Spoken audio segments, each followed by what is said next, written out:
And we're live. What's going on, ladies and gentlemen? Welcome to the Ryan Stick Show. I'm dressing a little fancy tonight because I want to feel fancy. Because if we don't feel fancy once in a while, we're just going to live in our sweaters and sweatsuits. I, in fact, am wearing pink pajama pants as we speak. So straight up here, it is pure I give, and then pure under is I don't, and all of it is a shit when you put it all together. So, yeah, welcome to the Ryan Stick Show. It is Thursday night at 10 o'clock.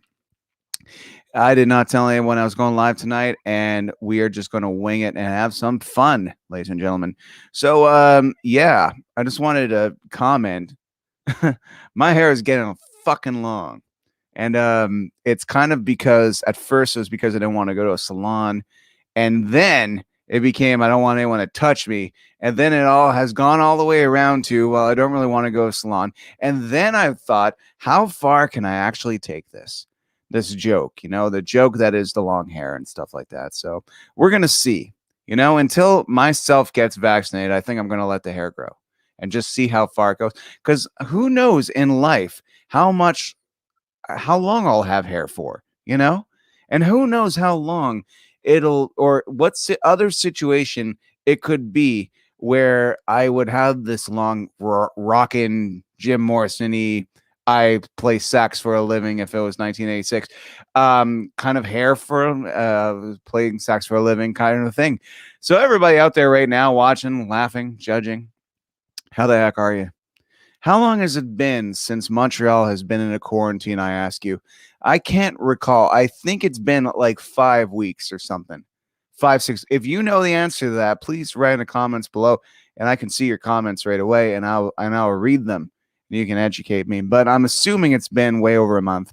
And it's kind of funny because life hasn't really changed that much because it was January, now it's February. Now it's almost March, actually. This month has blown by. How can you believe that it is almost March? It is almost a year since this mess started. I know that because my mom's birthday is March 11th, and I recall, being with her last year and seeing the press conference in which political people started to say we're starting to ban flights, and I'm like, ban flights?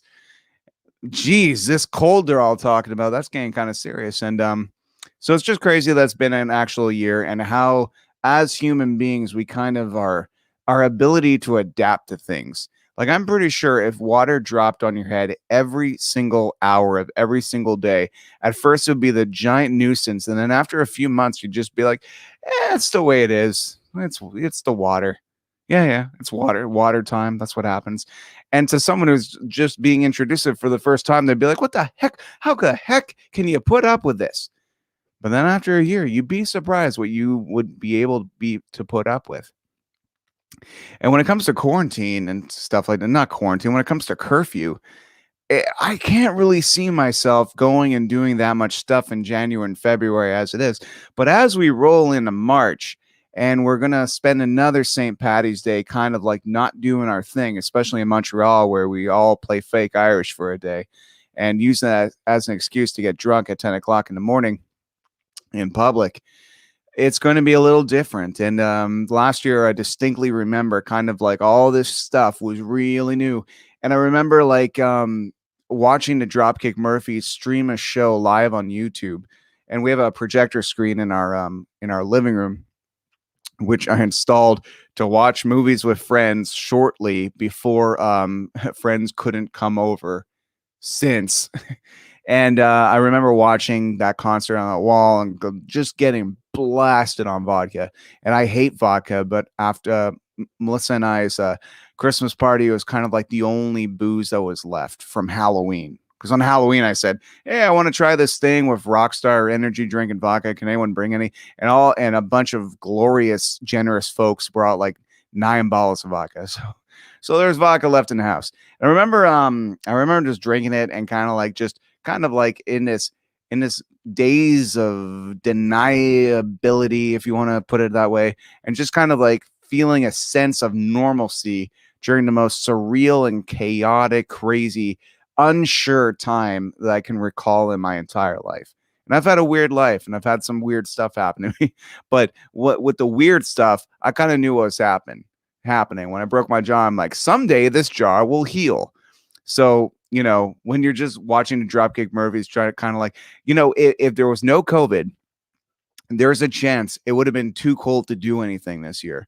Heck, there has been some St. Patrick's Days that Alan Legros, it was marshmallow vodka, which is amazing. And for those of you who don't drink, don't drink, don't start. But for those of you who do, marshmallow vodka is wonderful, and Alan Legros is a wonderful person for bringing it. So I getting back to it, just it's kind of weird. It's like reverse psychology. When someone tells you you can't do something, you automatically say, "Hey, I want to." And I feel that way about all of curfew. When they're like, you can't go out on a dark, cold night, -30 in February. And there's this part of me that goes, no. But then there's this other part of me that's just kind of like, man, I love my friends. I love their birthdays and I'll always show up to them. But it was quite a hike to go to a lot of birthdays in January and February every year in a Canadian winter. Not gonna lie. So it's kind of interesting. But in April, I'm going to celebrate my second birthday in a pandemic. You know what I mean? My second birthday. The first birthday, my glorious life partner, let's call her wife. We've been together 10 years. There is no ring, but there is a ring in my heart and in my head. Um she assembled the Avengers. She called all of them. She called all friends, all walks of life, from Comic-Con friends to music friends to just all around the world. Just so many, all the YTV fans, fans. What the hell am I saying? All the friends that I've made, that I used to be fans of, and now luckily friends of. She just got everybody together in this one video, and it took like 20 minutes to actually watch the entire thing because she got so many people, and it's weird because this year I don't think I would need that as much as I would last year. Like I said, with the whole dropping water on your head every single hour of every single day, you kind of get used to it. This year, I'm looking at a birthday thinking, yeah, it's going to be kind of scarce. Yep. Yeah. Ahead of time, just like, it's just the way it is. The water drip, drip, drip, drip, drip. But last year, I was just like, what's with the fucking water? I want to see my friends. Oh my God. So it's weird. It's weird, the ability to adapt. So as we're heading on the 1 year mark, I'm wondering, will there be a 2, 3, 4 year mark? We don't know. And how strong and durable our spirits can be after living with this. But also, as humanity, what we will do, think, and function for the rest of our lives based on all this kind of stuff that, frankly, I took for granted. I'm not going to lie. There is so many things and so many concerts I've yawned in, or so many things that I was overly critical about, that I just kind of like took for granted that they would always be there. And that level of excitement or disappointment. And one thing, everybody, we are grown ass adults. And as grown ass adults, we need to nullify the term disappointment from our vocabulary. We are not kids on Christmas. The term disappointed, especially the nerds, my God, about Superman movies and all that. Oh, it was so disappointing. We are living in a pandemic. Every day is a blessing. Everything's every small victory we get to getting back to normal is a fucking miracle. And I am counting down the days to watch an extended director's cut of a movie I don't even like. I mean, the Snyder cut, I don't like. I didn't like Justice League at all. There's not a minute of it that I enjoyed. And now Zack Snyder is getting his original vision back. And here's the thing, I didn't really like Batman v Superman either. So the chances are we're just going to see a movie that's more like another movie I don't like, but I'm counting down the fucking hours just to see something new, or the fact that it got pulled off, or the bureaucracy, or anything it takes to make like a movie miracle like that happen. I heard people complain back in the day BC, before COVID, catchphrase from Yid Life Crisis. I heard people complain back in the day when Spider-Man came back to the Marvel universe about his voice or about what his costume looked like. And I'm just like, the red tape it took for Sony and Disney to shake hands to make that happen is baffling. And you nerds are going to complain about how disappointed you are that. And then I hear familiar complaints recently after a year of almost kind of like no travel, no, if you celebrate Christmas, we'll find you. And still, nerds manage to find a way to feel disappointed about minute details. It's it's baffling.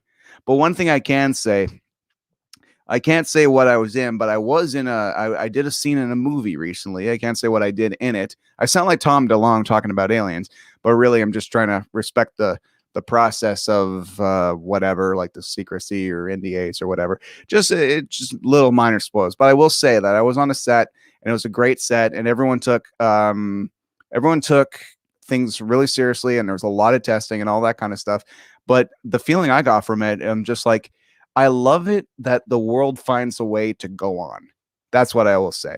I think it's really cool that people are finding a way that despite pandemics and mass fear and all that stuff and borders shutting down and plane travel being what it is, the fact that we're still making new things gives me hope for the future. Because if we didn't make anything new and just kind of stood still, if we keep moving, it seems like everything else can keep moving. But if we stand still and just let everything stop us, then which point do we actually start moving again? So I'm glad in a sense, a lot of parts of the world, especially in the entertainment business, it kind of never stopped. And that's great. Especially with cartoons. Animation never stopped. People are still able to animate from home. They're still be able to do voice casting. I know David Kaye has not missed a beat, the voice actor who played Megatron, and he's in tons of other Inuyasha.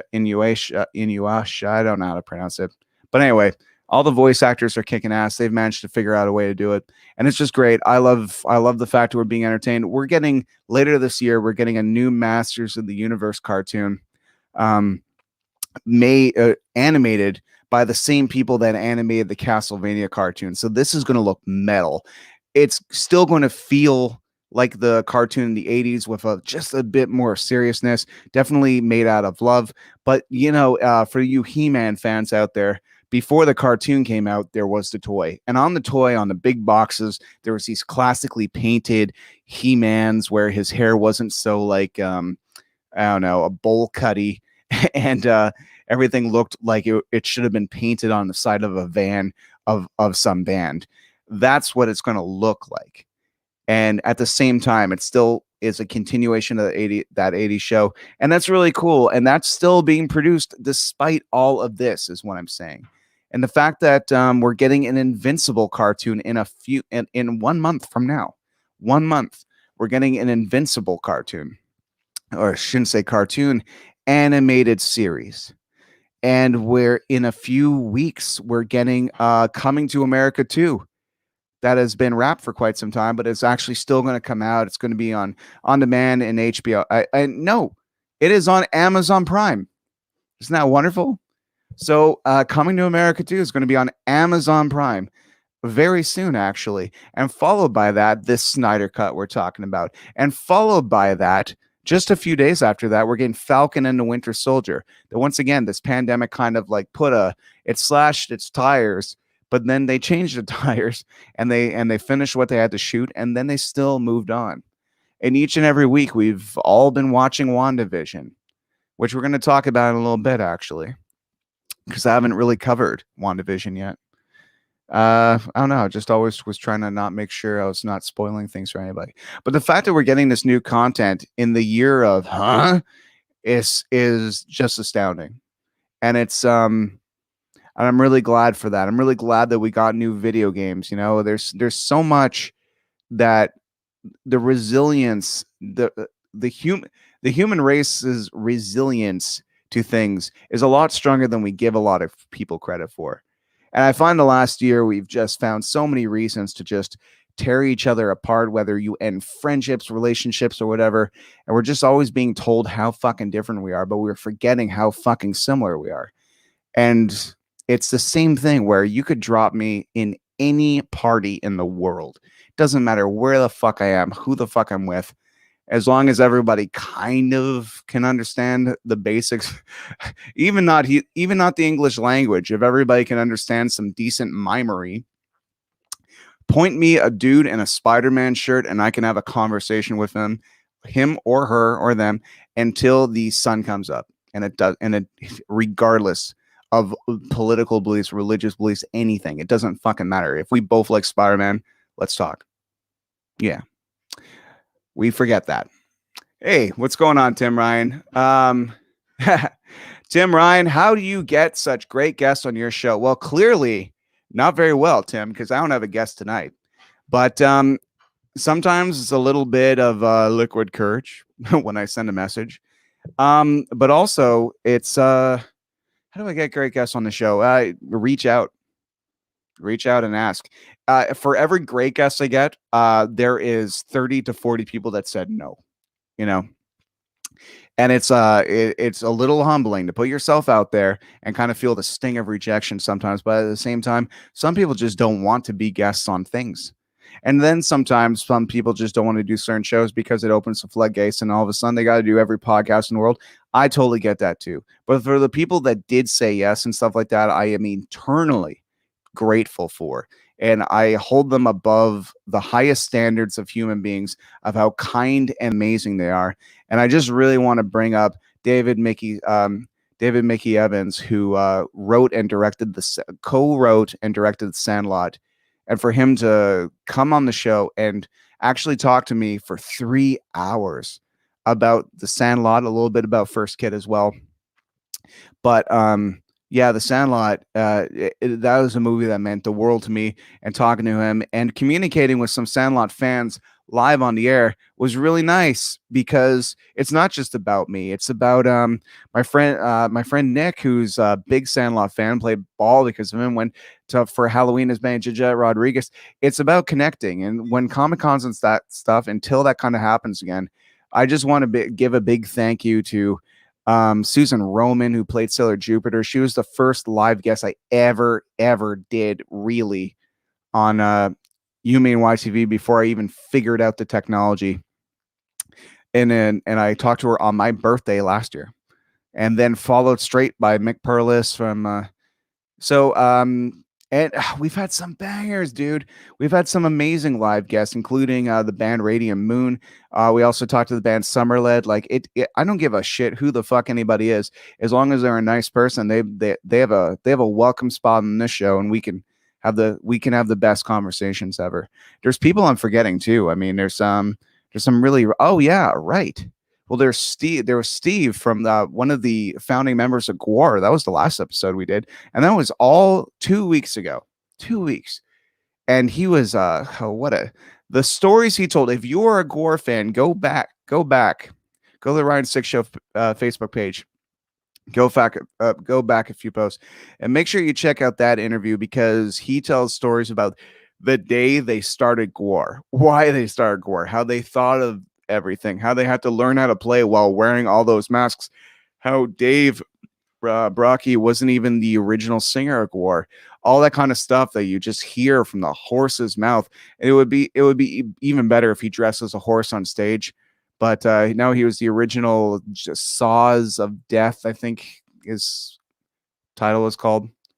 Anyway, oh, Nadia. Hi, Nadia. Totally understand. It would be the same thing if I saw something in a wrestling shirt. Yep, referring to what we were talking about at a party before. Same thing, Nadia. You know, I gotta say, it's just like that. You know what? I really got to give a lot of credit to the way wrestling has managed to still produce product. And WrestleMania last year, like being in an empty stadium, like I think it's really important when people just keep moving. When I was 18, I broke my face in like 3 places, and I think the reason why I got through that, and something else medically that happened later on, I think the reason why I got back to real life so quickly is because when it was happening, I didn't think, oh God, look what's happening to me now. I was just like, when did they say I'm going to be healed? Okay, it's April. They say I'm going to be able to move my mouth again in June. Okay, so I'll book a show for July. Great. That back when I was a musician, here I am, like lying in the bed, eating food through a straw.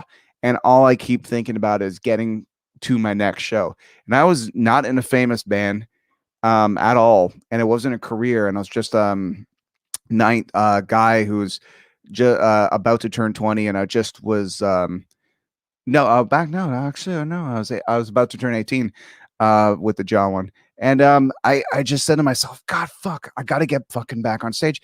And that kind of like determination and looking forward to something, mentally you are amazed when you have that thing to look forward to, when you're not thinking, oh man, like when you're looking at that golden, that when you're looking at that bucket of gold at the end of the rainbow, as opposed to just thinking of the rainstorm you're in, you're just thinking, no man, I see where I'm heading, and that's where I got to go.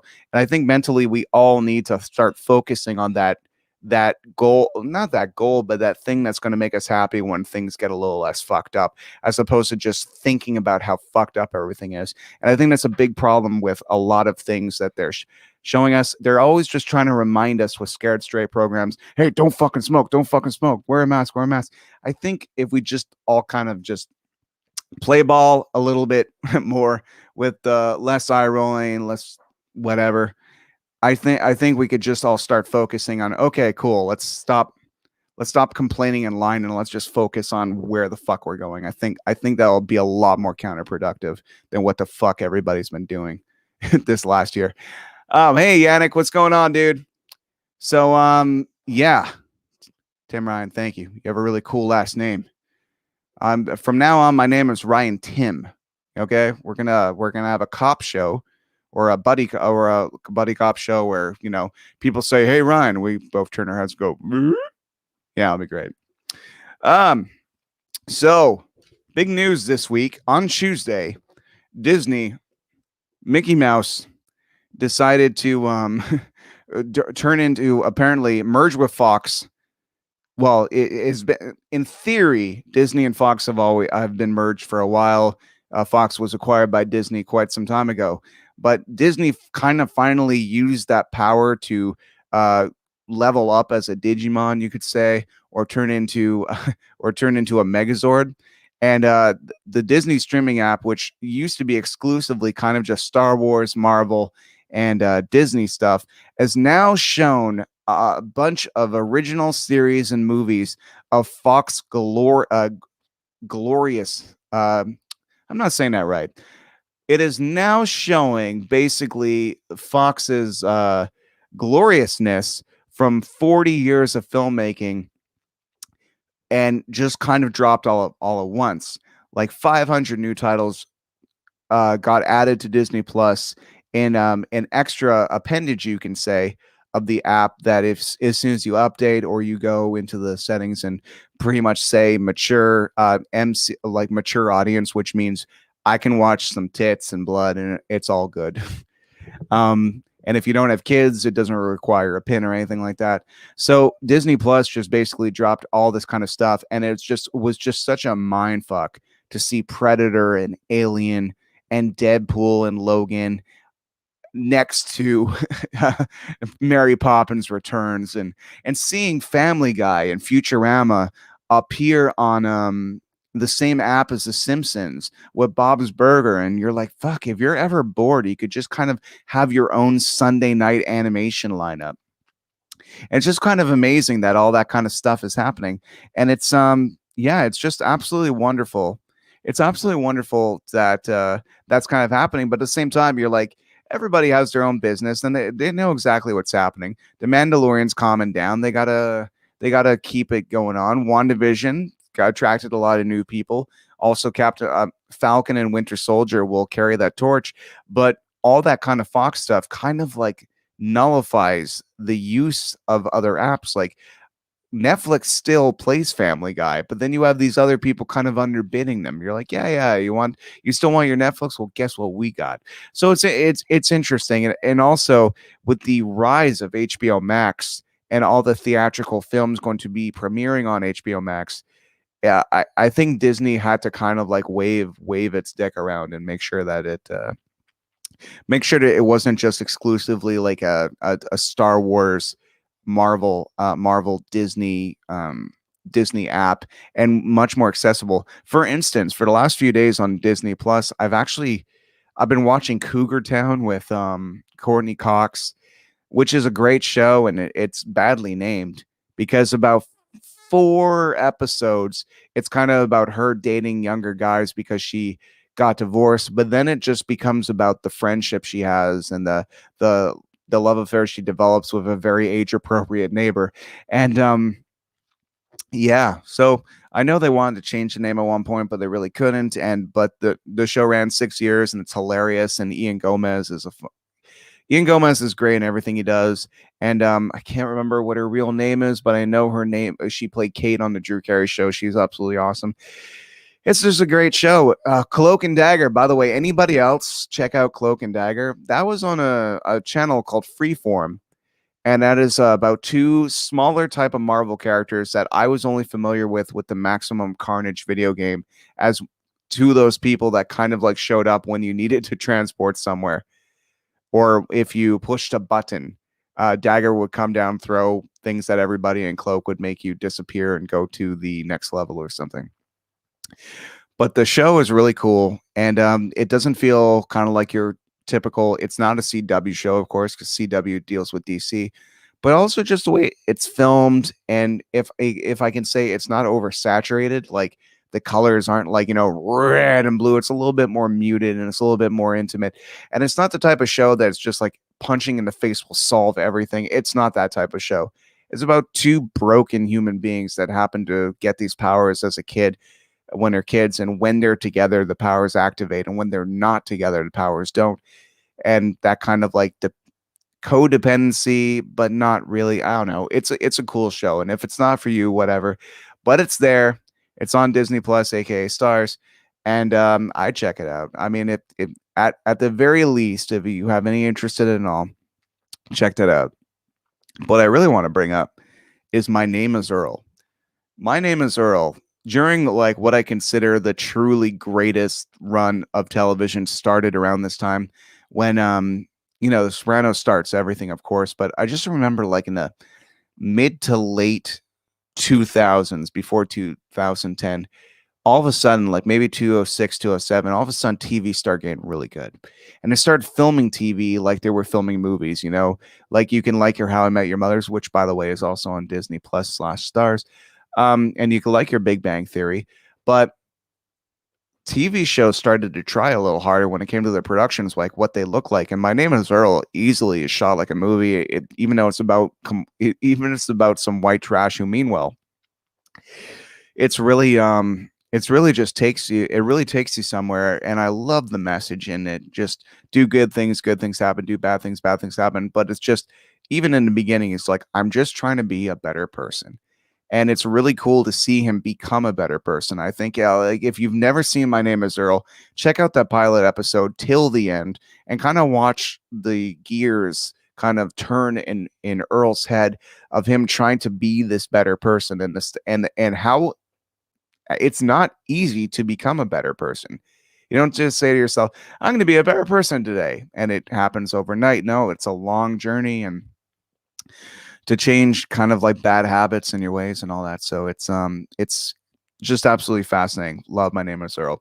Everybody out there right now, can you tell me what you've been watching on Disney Plus / Stars since the big expansion on Tuesday? I would love to hear. Well, I would love to read what you have to say about some of these shows. Absolutely love to. I've been trying to get the dude from Sugar Ray, the bass player from Sugar Ray, on the show for some time, but he's a very busy guy. But it doesn't matter if he's ever on the show or not, because frankly, just because you ask someone doesn't mean they're going to say yes or no, and that's absolutely fine. But he's a rad dude, and he has a show, and he has a. Actually, I'm gonna I'm gonna screen share. I'm gonna screen share his show on YouTube.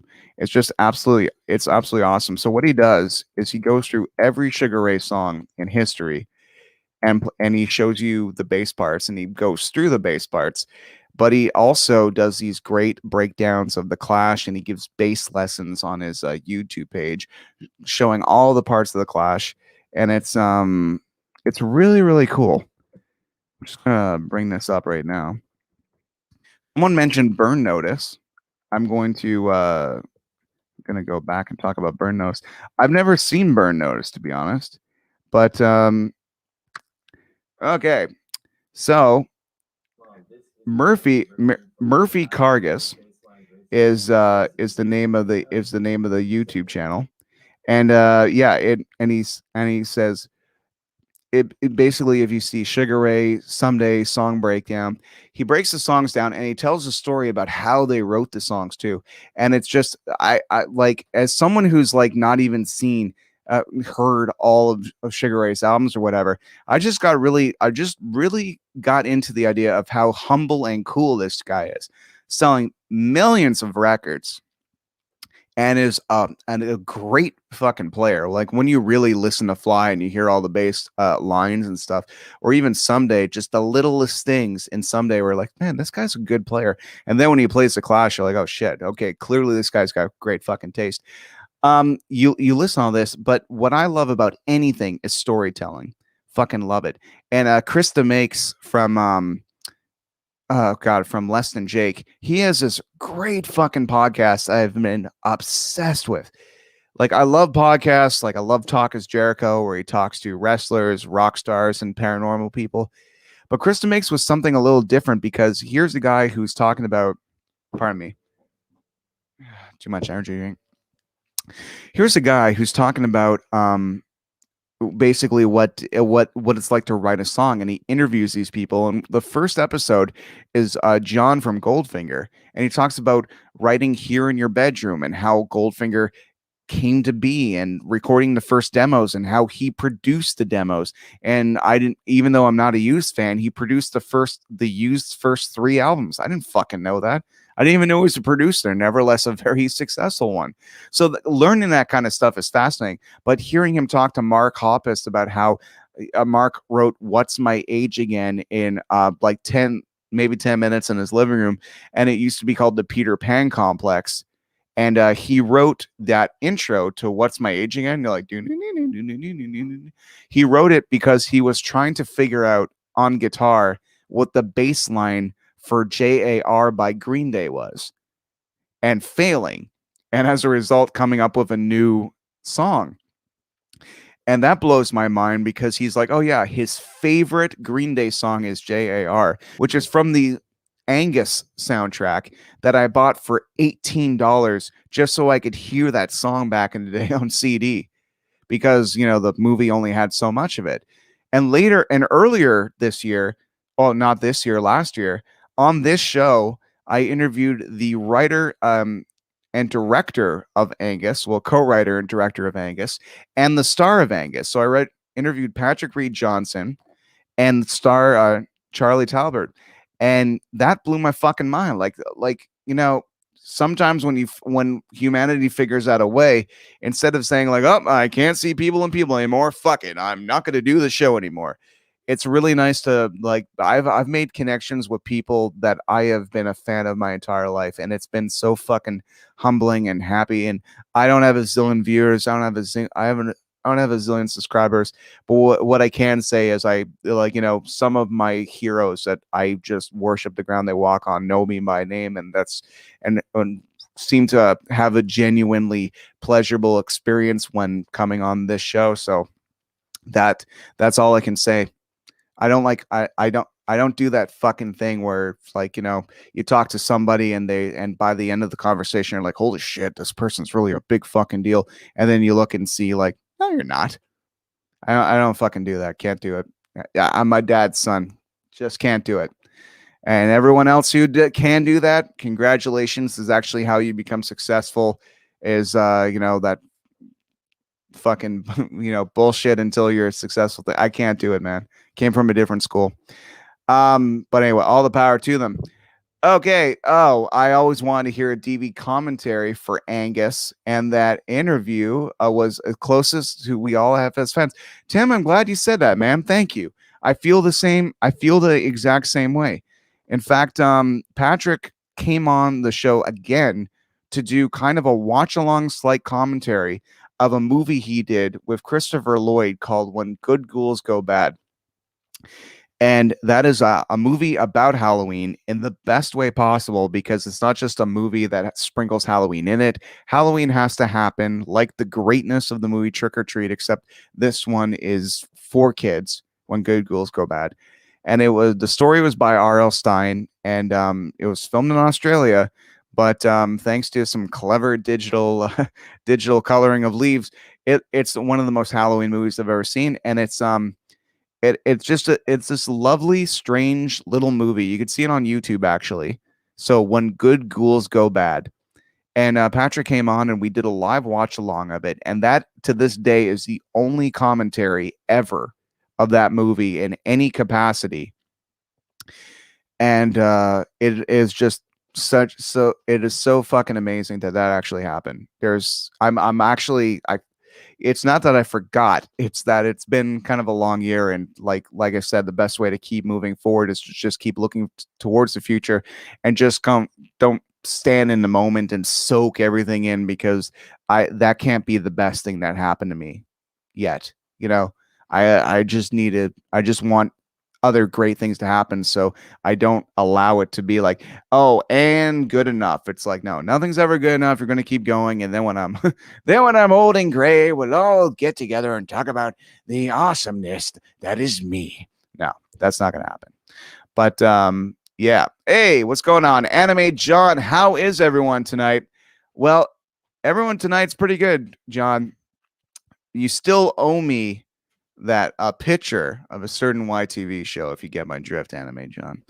And you should do it, and we'll highlight it and put it on the show, and I'll show the cast members. It'll be great.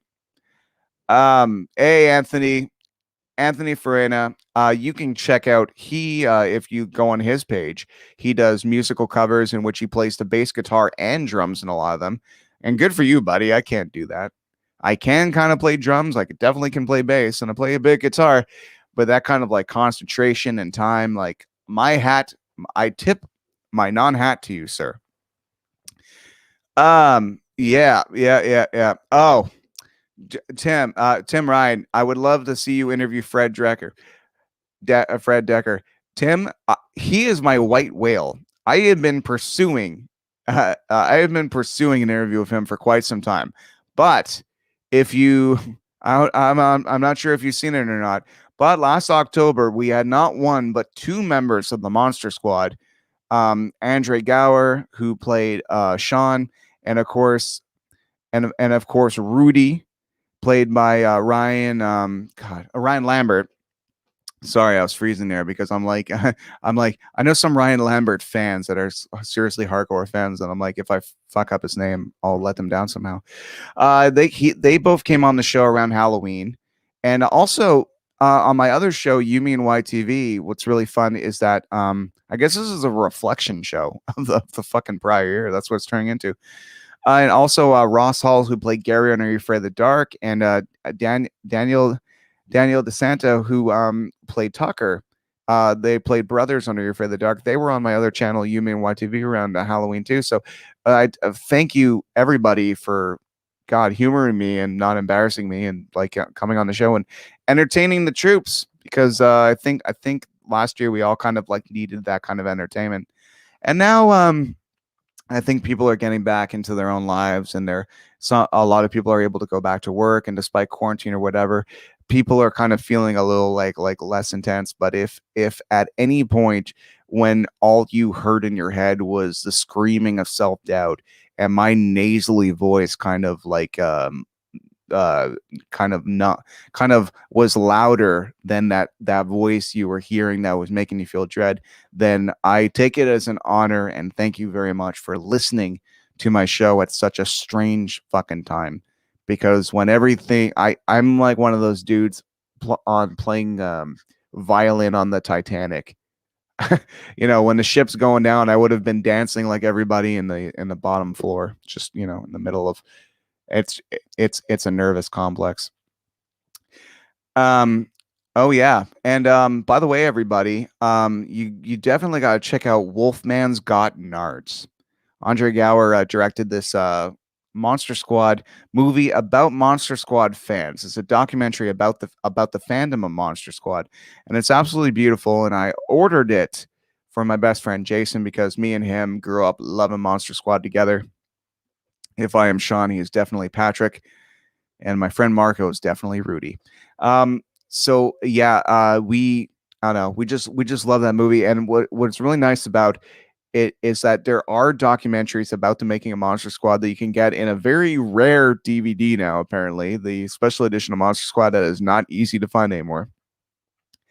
But yeah, you could find out all about that. But this is a different documentary. This is about what Monster Squad meant to everybody else and the people who are willing to, make careers out of it. Who saw Monster Squad and said to themselves, "Man, I got to get into visual effects," or "I'm going to make this. I'm going to make this lunchbox," or "I'm going to collect all these." Non-existent action figures and make action figures, and just seeing what the fandom did is really fucking cool. What a really cool difference it makes. And the movie essentially failed originally. And it's funny, I like shit that doesn't do well. And it's not because I'm cool and I want to be against the grain. It's like when I'm a kid and I rent a VHS, I don't know if it was a bomb. I'm like, oh, cool cover. Then you watch it. Awesome movie. It's kind of funny, and like, really, no offense to everybody who writes on IMDb, but there are so many classic films that have shaped my fucking life that IMDb has been fucking really unkind to. And I'm trying to imagine not seeing a movie now based on what other people thought of it on the internet. And that's kind of a large part of our society where we actually do base what we will or won't watch on based on these kind of like faceless reviews of people we've never met before that couldn't possibly have enough in common with us to tell us if something's definitively good or bad or not based on who we are and who they are. Now, if you want to take my word for it because you hear me because I don't shut the fuck up, that's cool. I and you could tell me, hey, I saw what you liked and I think I don't like it. And then we could say, cool, what did you like? And they'll be, well, I like this, this, and this. I'm like, well, if you like this, this, and this, there's a really good fucking chance you will like this. And that's how it should go. Like there's no good, definitive good or bad. It's just about, hey, this person generally likes these type of movies. And if he says this is pretty good, so far, batting average, really good. My friend Yannick's got awesome taste. And he shows me movies all the time. He lent me a Blu-ray called Vamp like 4 months ago that I have yet to put on. But I was about to watch it, and then something happened. I had to leave the room, and I came back in the room, and I saw about 7 seconds on screen that were some of the coolest 7 seconds I've seen in my life. And I'm like, I can't give this movie the disrespect of not paying attention to it. I actually have to watch it when there's time. And based on those 7 to 14 amazing seconds, I look forward to it. But it's just kind of I think we should stop kind of just looking at numbers and ratings of movies sometimes and just sometimes see for ourselves. And sometimes you can, like, I get it. You don't have all the time in the world. And sometimes a review can save some time, especially video game wise. But I'd rather hear a conversation about a video game, good or bad, as opposed to just, well, we have to give it a 7 because it wasn't perfect, or we have to give it a 6. And for some reason, a 7 and a 6, when you see a 6 out of 10, 6 out of 10, that looks like shit. And it could be a technicality. So I'd rather hear conversations and stuff like that. But I also would just rather hear people with a lot of passion for something. I want to know why they feel passionate about it. And speaking of, I'm actually glad we're all talking right now. Who here has ever seen Hitchhiker's Guide to the Galaxy, but from the 70s or late 60s, I should say. I don't know the exact date. I'm not talking about that movie in the 2000s. I'm talking about that television show, the mini series on BBC back in the day that had no budget at all, and all the aliens are just kind of like slightly strange looking people. And there's a depressed robot, and it's just here's the thing. I saw the movie years ago and I didn't really like it and I didn't really connect to it and it wasn't what I was thinking or what I wanted to see. The thing about the TV show is that there's no money for effects and all the crazy shit that I found kind of distracting in the movie. So cuz none of that's going on, you just had to kind of like focus on the witty British narrative that kind of reminded me a little bit about Monty Python when it came to the narration. And there was a lot of Python isms I found. It was very smart. So it had no budget at all. It looked like it cost like $10 to make, but at the same time, just like, and there used to be a race of aliens that would battle each other, and then found out that in fact that their whatever damage was caused from was the solar system. So then they spent the next half trillion years like flying here in order for our solar system to meet its doom, only to land on Earth and land in a small dog's mouth because they go because the size of them, I don't know. I'm fucking butchering it. I don't know. I am so sorry about that. But I'm just saying it's like it's so rad because it's just like it's really just about the delivery and the fact that it didn't have the budget. They had to rely on more about being funny and witty despite the fact of budget. And I'm like, I would take that over the top special effects and everything being big and crazy. So yeah, I really see. Okay, there you go, Tim Ryan. The book is hysterical. It's a great series. I'm going to listen to the audiobook because I think the series is fucking rad. And I just watched it 3 days ago. Now, when I was a kid, I saw that VHS in Avenue Video 1,000 times. I thought the cover looked really rad. And my dad's like, just to say, son, that's not like Star Wars, okay? Like, you're going to watch it. It's very British. There's a lot of talking. And me as a kid, I'm like, oh, a lot of talking. Well, fuck that. So at least I knew. But as a 36-year-old grown-ass man who's probably similar in age to my dad was when he told me said thing, yeah, watching it as a fully adult man, I just fucking loved it. It was charming, fucking charming. And now I really want to rewatch that newer movie because now that I've seen this, maybe if I watch that newer movie, I'll be in a place where I just connect to the humor a little bit more. But I gotta read that book, Tim. I gotta read that fucking book, or at least listen to it because I love the delivery, just how matter of factly it all is, and how big and surreal the concept is. But it's just I don't know. There's just something about it. Just something about it. Now, there's another thing that came out today that I'm gonna show right now, man. I've never even seen this yet, and it's a Marvel character that I'm unfamiliar with.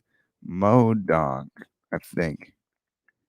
Yeah, it's this crazy Marvel property that I kind of like half don't understand, and it's this series on Hulu, and it's kind of like, all right, let's see if we could get this thing to work. Okay, so streamer, let's share the screen here. Okay, Chrome time.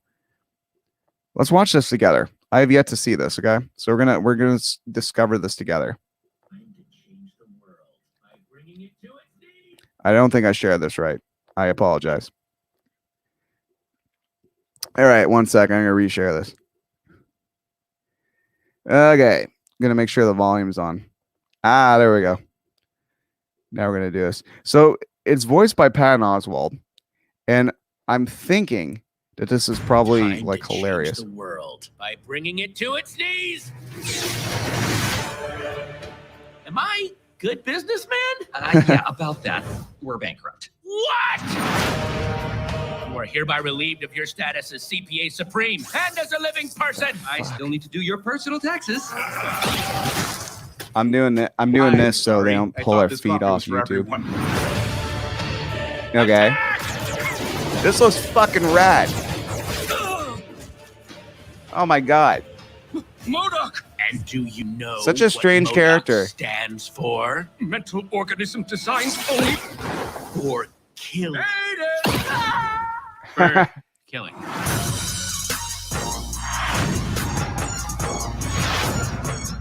May 21st. It's not even that long from now. Crazy. So that's fun. That's crazy. All right, so yeah, that just came out today, actually. Yeah, so fuck. Marvel's taken some big swings. You know, they kind of been a very like, let's say, contemporary type of Marvel entertainment since MCU has started up. I mean, you've had some weird stuff, you've had some fun stuff with Doctor Strange, but really they've been taking leaps. Like ever since they made Thor like hilarious in part three. Um, and then you got WandaVision, that's just like this art experiment, especially with the first two episodes that was frustrating to people, but at the same time, now when you rewatch it, knowing exactly what's up so far, don't want to spoil too much, but it's once you see like once you see some reveals and you rewatch it, you're like, oh my god, yeah, no, that's totally amazing that they gave us like 3 episodes of straight sitcom before the other stuff, and God, like and Cloak and Dagger off on, on Freeform doing that kind of show. And now we got like that kind of fucking hilarity. And then like She-Hulk's going to be a little bit funnier too, but Moon Knight's going to be batshit crazy. And Aaron Moorhead and Justin, his last name escapes me at the second, but they directed this great movie called Spring, and they God, I think it's called Resolution. Yeah, they're bonkers filmmakers, and they're running. I believe they're the showrunners of Moon Knight. So Moon Knight is going to be beautifully fucked up, and I can't think of two human beings on the planet more capable. And that's if the article I read all those months ago is accurate. I can't think of two human beings more capable and who should get that job than these two guys. So couldn't be happier. I saw them put their first movie out at Fantasia Film Festival years ago and come back with another movie that was even more nuts, and really good for them because just absolutely outstanding. I'm so excited for the future when it comes to that. And I heard that The Boys season 3 has just begun filming. That's great. I'm sure everybody out there really loves season 2. I think it's a better. I dare say I think it's a better show than it is a comic book, actually. And I heard a lot of people say that too. I love the comic book, but it is a different beast. Like if the show is Metallica, the comic book is Slayer. Sorry, my nose is itchy. Yeah, Slayer. It's just the comic book is like Jesus Christ, and then the show is a little bit more, it's Metallica, but it's still and Justice for All Master of Puppets. It's still fucking dangerous, but it's not like as nuts. Hey, what's going on? How are you doing? Oh, it's been so long. It's been so long since we've seen each other. Usually see each other at Comic Cons. It's a lot of fun. I'm wearing costumes. In fact, God, was the last time you got to remind me. I am assuming it was at the holiday edition the last time I saw you, but I think one of the last times I saw, I had the worst food poisoning ever. About a year and a half ago at the first and only so far Laval Comic Con. And I got it while eating some sketchy nachos in the theater while about to see Joker in the theater. The only time I ever saw Joker so far. I've never even seen it at home yet. I only saw it in the theater, and I saw that one night right before the food poisoning. And it's really interesting as the cheese was working in my body to slowly destroy it from inside out. I really recall just was getting really into the movie and feeling that tension. And I kind of like I've been scared to watch it again because I don't think I could turn off my life enough where the phone's completely off or everything else off, where I clear 2 hours, turn off all the lights and not even glance at anything else to get to mimic that feeling of intensity of the theater that only the theater can allow based on what should be social commitments of shutting up and paying attention. Yeah. So anyhow, it's still nice to see that all this great stuff is coming out. Also, I gotta say, Mighty Ducks wise, Mighty Ducks fans out there, it's pretty amazing that coming up in just a little bit, coming up in just a little bit is going to be this series called Mighty Ducks: The Game Changers, in which the Mighty Ducks franchise has been around for 30 years, but it's kind of lost their way. And it started out as let's support the ragtag team of misfits, but then it became kind of this corporate thing where it's just like, no, if you're not good at hockey, fuck off. And then people have to break away from the Mighty Ducks, much like in the Little Giants, and kind of find their own voice in our team and stuff like that. So just to say, Steve Brill, the original writer of the Mighty Ducks, and I believe he wrote on the other ones too. I had no idea that he was a director as well. And Steve Brill, I'm a big fan of Steve Brill based on his acting, because he has the greatest line in The Wedding Singer ever. He has, "Oh man, she jumped at the altar. That's so cold. You must have felt like shit." It's like, yeah, my mom and dad died when I was a kid too. I'd love to fucking talk about that. Anyway, but Steve Brill, he got such a great, and he played the attorney actually, Gordon Bombay's rival attorney, and the first Mighty Ducks as well. And he's a director. He's directed tons of Adam Sandler movies. He was the director of Hubie Halloween, and I would love to have him on the show. I don't know, I don't have a zillion subscribers, and everyone's very busy, and just putting it out there in the world that's just like support his shit. Doesn't matter if he's a guest of mine or not. He's just awesome, and so is Murphy from Sugar Ray. Like, support these dudes because they provide us with laughs, amazing entertainment. And I believe Steve actually is either a writer or a director on certain episodes in the new series that is coming out. So looking really forward to that. I went through this whole 90s deep dive of sports movies, and then at the same time, Melissa and I were going on a true crime deep dive. So it's a little bipolar, where in the daytime, I'd be watching this happy-go-lucky, everyone wins sports Disney movies, and then at nighttime, we were watching Night Stalker. And it's just like, it really does something fucked up to your brain to see like two extremities of what entertainment is. But at the same time, I've been going to Fantasia Film Festival for over a decade, so my mind is kind of used to that like proverbial jump from one genre and one mindset to another based on how diverse that film festival is. Now, I'm hoping, crossing my fingers, that Fantasia Film Festival will return to glory in a sense of getting people back into theaters and stuff like that. But if you've never been to the Fantasia Film Festival world, like when you get better and things are safe and everything's cool, I strongly suggest you haven't lived until you've walked into a Fantasia screening in the big room and just felt the infectious nature of like 1,000 people screaming in glory at the same thing in a cinema in which you're used to you're supposed to just sit down and shut up in normal cinemas. So seeing The Devil's Rejects, my first Fantasia movie ever, seeing a screening of The Devil's Rejects and then going to see it in a normal cinema, you kind of feel like almost like you're seeing the same experience, but you have a dog collar on or something. Like it's just not the same thing as really letting your freak flag fly. So I will say that. I'm gonna keep yakking and stuff like that, and I always dread coming on, but as soon as we started up, I know Falcon and Winter Soldier.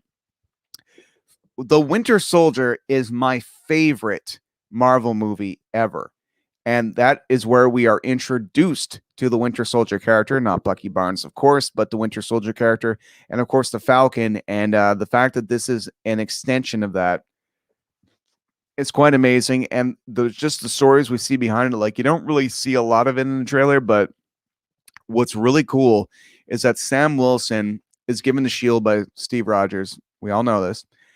But the U.S. government's like, yeah, we kind of don't want a black guy being Captain America. We want to continue, make it look like Steve's still around and stuff like that. We got this guy, like, over here. It's like, yeah, but he gave me the shield, his best friend. It's like, yeah, no, we got this guy here.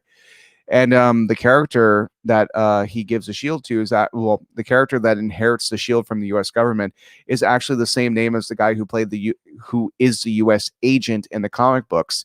So that's really cool. And that guy is played by Wyatt Russell, who is one of the bad guys in the Goon movie, but also is Mr. Miss Goldie Hawn and Mr. Kurt Russell's son. So that's really cool. It's really good to see that Wyatt Russell's gained all these great roles, but also it really kind of goes to show is just like as fans and stuff like that, we've already been like, yeah, Sam or Bucky is the next Captain America, and the government's like, no, this guy is, and collectively, all us fans together, we're gonna watch it and be like, fuck, no, he isn't.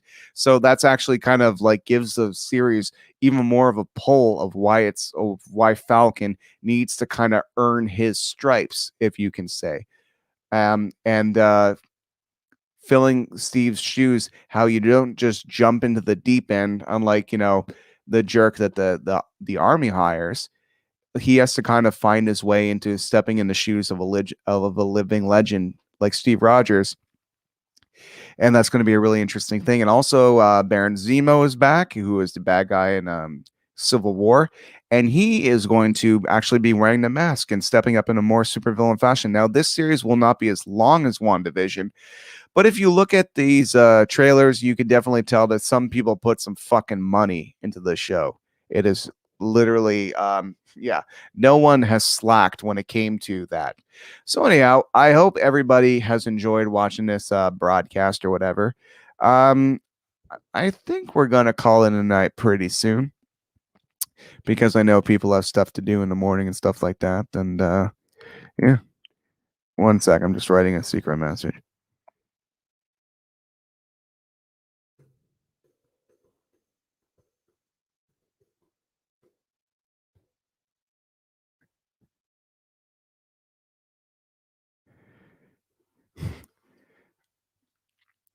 Yeah, that'd be so funny if this happened. You might see something really random and cool. Yeah, but probably not. Anyway, yeah. So, talking about the love of Marvel and all that kind of stuff and music and everything, it's going to be a really fun March, Oh, and April, that new Mortal Kombat movie, that new long-awaited Mortal Kombat movie made specifically for the fans, for what I see, with kind of like, there's a new character that's not a Mortal Kombat game character kind of coming into the tournament and kind of getting into that world. And I'm really looking forward to it. I'm looking forward to seeing Scorpion and Sub-Zero. And by the way, if you have never seen, by the way, Mortal Kombat Legends Scorpion's Revenge, that animated movie is fucking ridiculous. It is completely, it's batshit crazy. It's one of the most violent things I've ever seen. And my best friend Jason, my friend Richard, we were all watching it in the backyard, because that's what you do during quarantine. You set up a little drive-in theater in the backyard, so we had the projector screen and everything, and we're watching that, eating pizza. It was the first time we had seen each other in months. This is back in, God, it must have been July or something.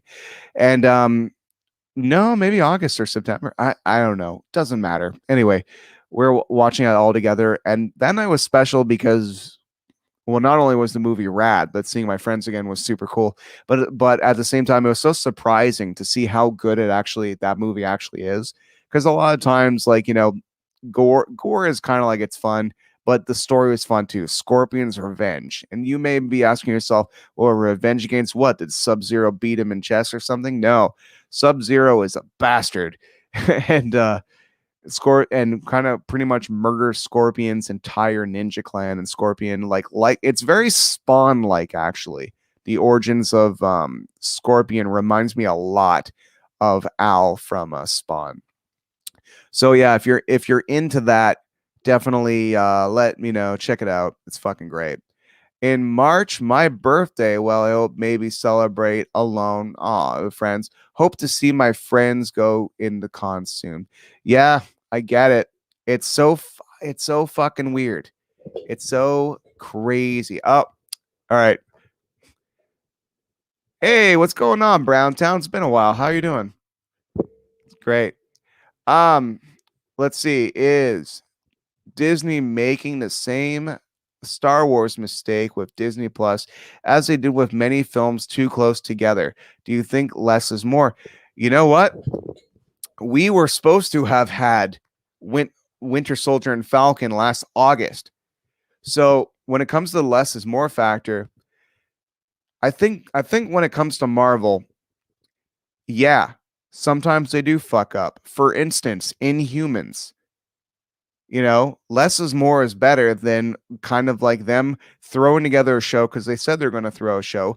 Iron Fist is kind of a result of maybe less was more because they said, no, we're going to put out 4 shows.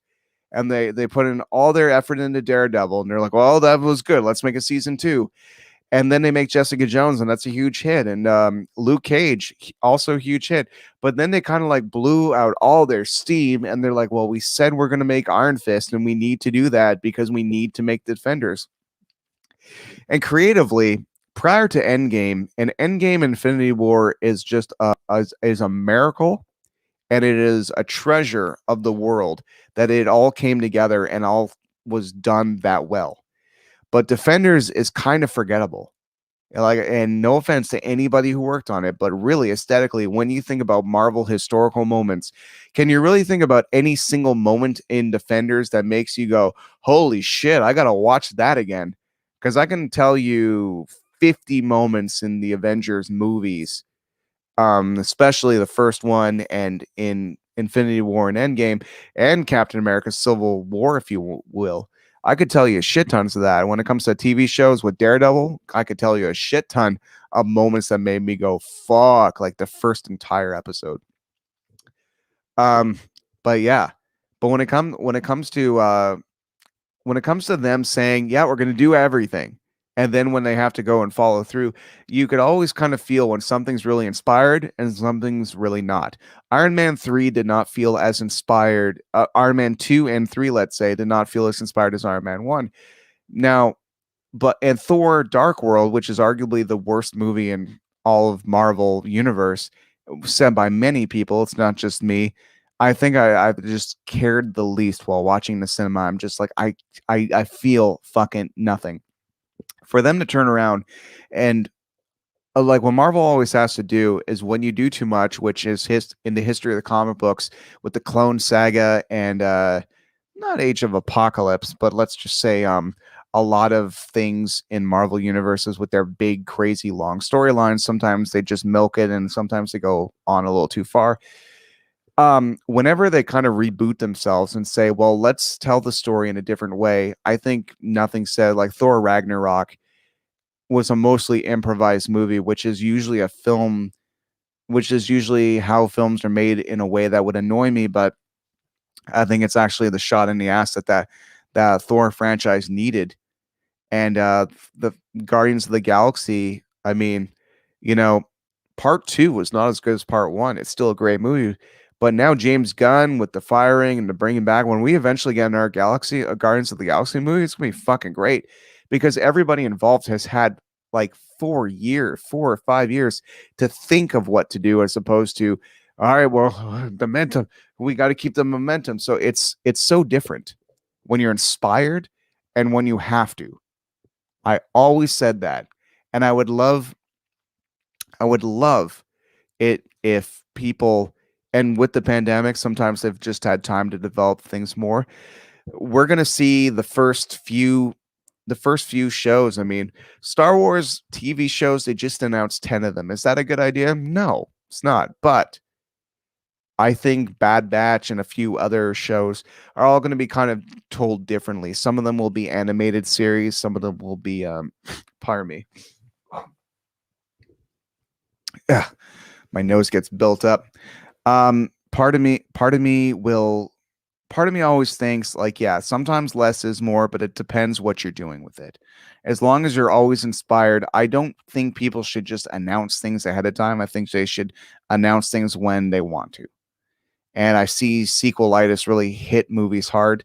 And it's just amazing to me that and getting back to it, why The Winter Soldier is my favorite Marvel movie. That is a sequel to my least favorite first Marvel movie. Like I like Captain America, the first Avenger, before he's in the suit and he's just this little guy and he jumps on the grenade, and my favorite Marvel moment ever where, 100-pound soaking wet Steve Rogers is willing to jump on a grenade, even though it was fake, to save everybody around him who spent the last few months tormenting him because he is just that good of a person, and shows bravery that people 3 times his size who go running as fast as they can to save himself. And here's like this little guy just trying to do what he can. Reminds me of my dog. Anyway, just a real beautiful moment. So to sequelize that movie and create your best work, like arguably this is a Terminator 2 of all of Marvel, is quite astounding to me.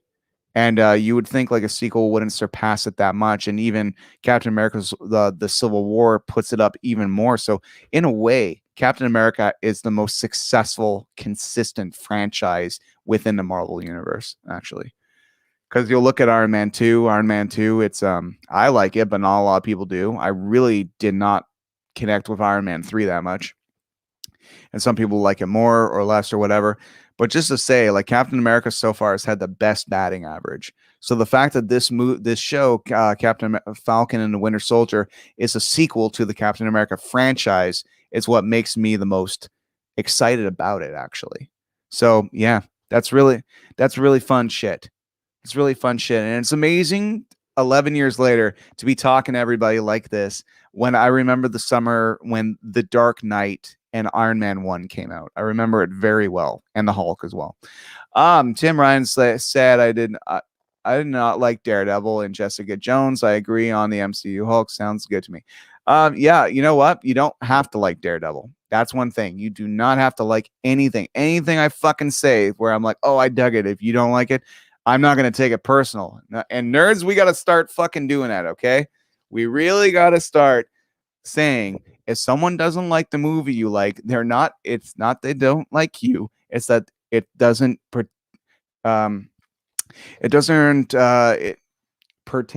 don't know if that's a fucking word or not. It doesn't matter. You know, there's enough of everything now where we honestly can say to ourselves, well, if you don't like this, that's cool. Marvel's got so much that you'll like this. And clearly, if you don't like Daredevil and talky shit and you just want funny, punch him in the fucking face stuff, more Hulk stuff, that's great. They got shit tons of that. If you like weird, stranger, like more surreal, nostalgic tributes to old show shit, then you got WandaVision, and it's great. And if you like magic stuff, there's Doctor Strange. And I personally, my favorite superhero stuff is kind of like punching in bullets, because I like Batman and Captain America, just because though I've never been shot, I know I don't want to get shot. But if a big green ray hits me, I don't know what a big green ray is supposed to do. So I kind of jump into the fist and bullet thing. Okay, so Mary Helen saying she likes the Doctor Strange movie. Me too. I really like the part where he thinks it's fucked and everything's already blown up, and then he uses the ring to slowly turn back time everything. That's fucking rad. That was really cool.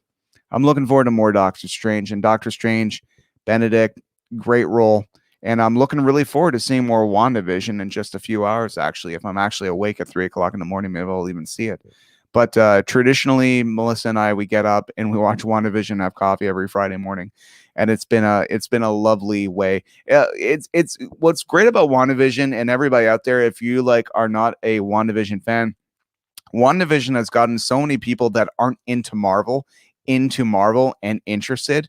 So it's really cool that, like true comic book franchises, it shouldn't all be the same thing. Everything should have a little bit of a different voice, because everybody's voices should kind of find representation in all walks of life. And that's actually what Marvel was based on.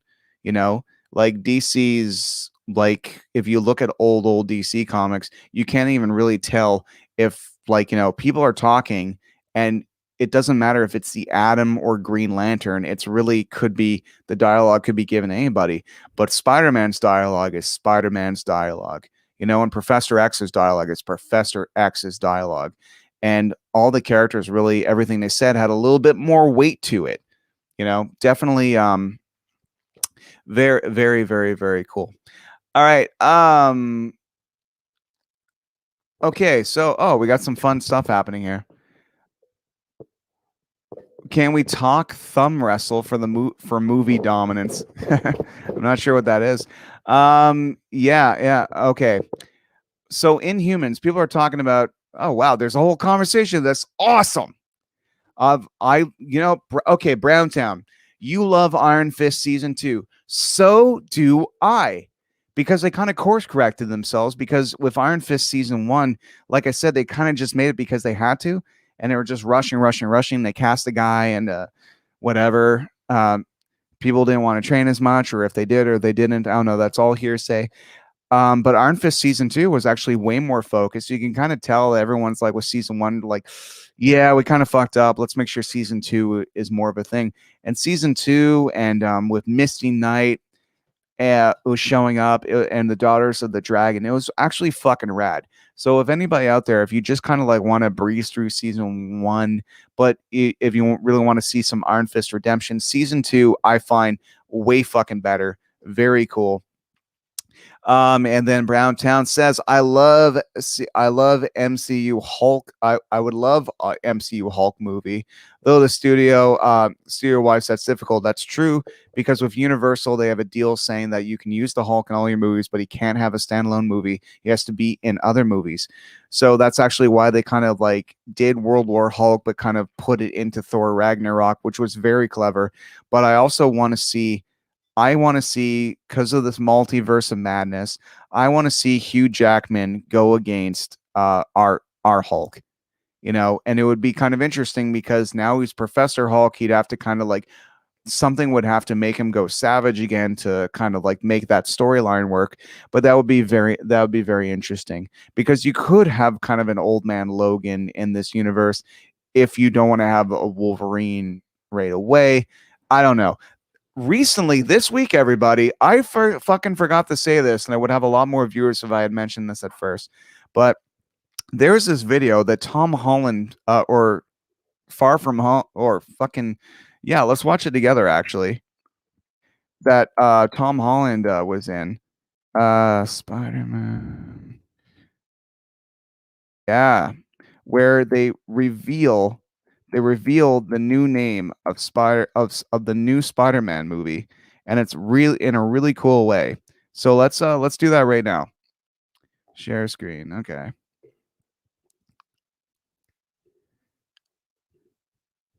All right, let's make it big. Ah, crud. I'm so sorry. I keep doing the same thing. Okay, share. Chrome. Sound. There we go. We need sound. Share. And here we go. Yeah.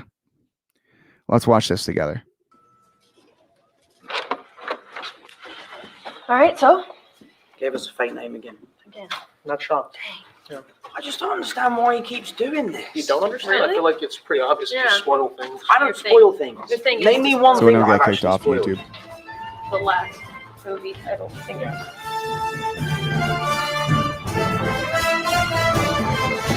So that's the new title of the new movie, No Way Home. We had Spider-Man Homecoming. We had Spider-Man Far From Home. Now we have Spider-Man No Way Home. And if you would see, don't look at my feed or whatever, because I didn't want the YouTube feed to get kicked off, because YouTube gets fucking pissed when it comes to that. Yeah.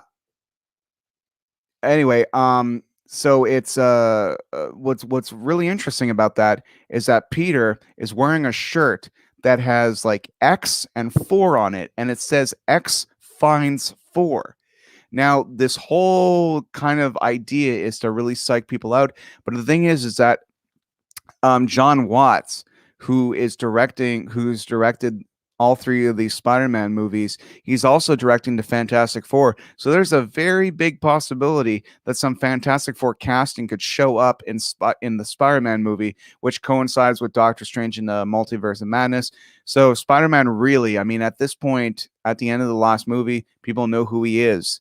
So what happens with that and the adventure he goes on with Doctor Strange, it's going to be fucking rad. But X finds 4, I think there's going to be some X-Men shit and Fantastic Four in that. And if you just, I know people who have been studying that teaser because they did it on purpose. They did it to troll the fans. They knew, no, thank you. Melissa's trying to offer me cake.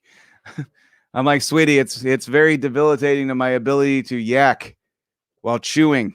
And also, there's this whole thing on the internet where people are just going and creating all this extra sound, and I'm like, oh man, that's not me. It's not for me. So anyhow, yeah, very cool shit. Very cool shit, and we're gonna leave it now because I'm talking for a long time, an hour and 19 minutes. Very cool. But I'd like to thank everybody for watching along. This was fun. And next week when we come back, we'll be much more organized with the videos and all that kind of stuff. Oh, you know what? No, we're not leaving yet because I gotta look at all these other fucking comments first because I fucking love comments. Love them. I would actually like a Hulk movie or series similar to the classic TV show. You know what? That would be really cool. We get She-Hulk, which I'm sure that that we're gonna get some Hulk in there too. But yeah, that would be kind of interesting to kind of see Bruce Banner trying to do his thing as Bruce Banner and then resorting to the Hulk only sometimes. Because a lot of the times right now in the MCU, he is Hulk permanently. There is no more Bruce. So interesting shit. Another really cool thing though about Marvel Infinity War that I never pieced together is that originally in comic books it's Silver Surfer that comes to give a message and comes crashing into Doctor Strange's house. But the fact it's the Hulk and he's talking to Doctor Strange, it made me realize, oh man, that's like two members of the original Defenders. So that's really cool. Never thought about that too. No. Yeah, so let's skip ahead a little bit. My boyfriend's at the beginning of the series and thinks it's Mephisto behind this in WandaVision. Yeah, that's what people are thinking, but apparently it's somebody else. But right now we think it's somebody, and we have 2 episodes left. And 2 episodes left is a lot of time in a show like this to reveal more shit. So I'm actually really interested in that. I know that Sword has connections to the Fantastic Four because if you look at all of Sword's uniforms, it is very similar to the Fantastic Four's outfits. So looking really fucking forward to that. Everyone's talking about the cake, Mel. Everyone's talking about the cake. I should have ate the cake. Yeah, oh, I'm still on. All right. Well, that was fun. It was fun talking, and it's fun talking Marvel. And I'm really looking forward to the next week because we will know a little bit more about the mystery. Melissa made cake. Vegan tiramisu. It's vegan tiramisu. Yeah, I'm not good with food names. I just say like the number 4, number 5. So anyhow, it is lovely cake that I'll eat in celebration as soon as we're done this. But yeah, it's such a rad time to be a nerd. Been saying that for years, especially now. March alone. In 1 week, we'll have the Snyder cut of the Justice League, and that's because of fan demand. That wouldn't exist if people didn't buy if people didn't buy a billboard saying release the Snyder cut. Like the fans made that happen. So even if you like the Justice League or not, even if you want to see it or not, by the way, Batman v Superman, the extended cut is way better. My problem with it is just I found the theatrical cut didn't really make any fucking sense, especially Lois Lane's purpose. But in the extended cut, makes total fucking sense. Did you know that everybody was under the impression that Superman showed up and burned all the terrorists? Because I didn't. Because the theatrical cut just kind of skipped over some things, but they really in the extended cut they really go into that, and that's why she's trying to find the bullet shells and all that kind of stuff. So it really gave it more of a purpose. So I'm thinking this Snyder cut is going to be a better version of the Justice League we could have possibly seen had Zack stayed on the project because of family tragedy and also pressure. And like we said, are you inspired to make the movie or do you have to make the movie? And this is a movie that he was inspired to do. So I'm really looking forward to seeing this version of it because it is very unique in a situation like this where I don't think we'll ever have seen, besides maybe Richard Donner's Superman 2 cut, which was kind of just they did their best with deleted scenes and outtakes and screen tests and all that kind of stuff. It's really not the same thing. He had access to Ben Affleck and Jared Leto looks great as the Joker with the long hair and stuff. It looks very cool. Very, very, very cool. So looking forward to that. And within sneezing distance, we get a sequel series to one of the greatest Marvel franchises, the Captain America one. So that's all in 1 week. That's all not 1 week from now, but 1 week in the world, where you only have to wait a few days to see both of those. And the fact that that's all happening, it's almost like the entire entertainment industry says March will forever be known as the anniversary of it happening. So let's really celebrate our ability to move forward. So thank you very much for watching Ryan's Stick Show. It's been great. Real quick, any of you watching Superman Lost? No, but I will now. Thanks, Browntown. I fucking will. All right, take it easy, everyone.